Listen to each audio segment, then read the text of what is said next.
The Kissing Hand by Audrey Penn. Beep! Chester Raccoon stood at the edge of the forest and cried, "I don't want to go to school," he told his mother. "I want to stay home and play with you.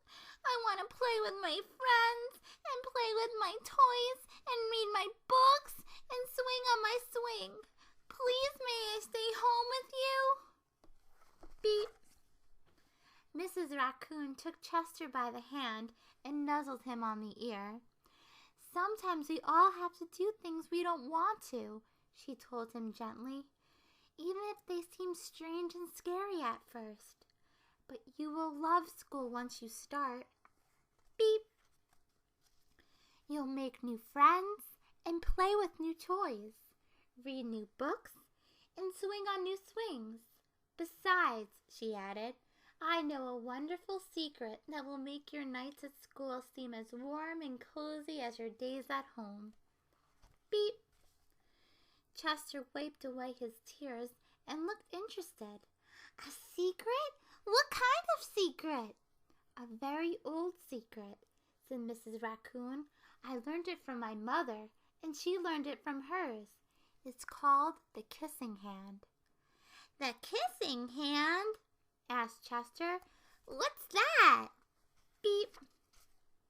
"I'll show you." Mrs. Raccoon took Chester's left hand and spread open his tiny fingers into a fan. Leaning forward, she kissed Chester right in the middle of his palm. Chester felt his mother's kiss rush from his hand up his arm and into his heart.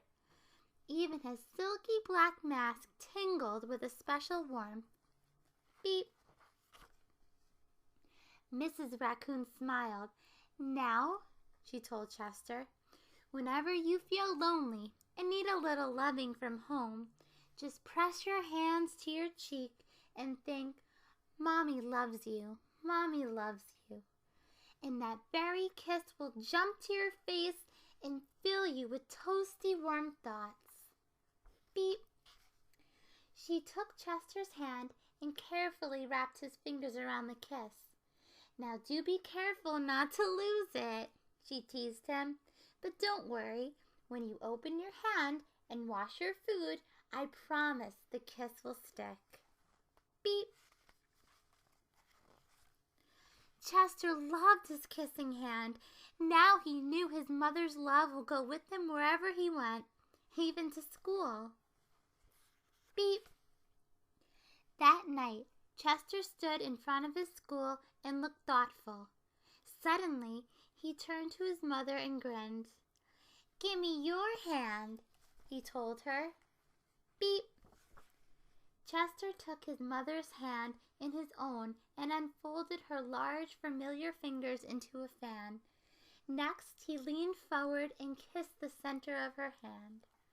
Beep! "Now you have a kissing hand, too," he told her. And with a gentle "goodbye" and "I love you," Chester turned and danced away. Beep! Mrs. Raccoon watched Chester scamper across a tree limb and enter school. And the hoot of owl ran in the new school year. She pressed her left hand to her cheek and smiled. The warmth of Chester's kiss filled her heart with special words. "Chester loves you," it sang. "Chester loves you."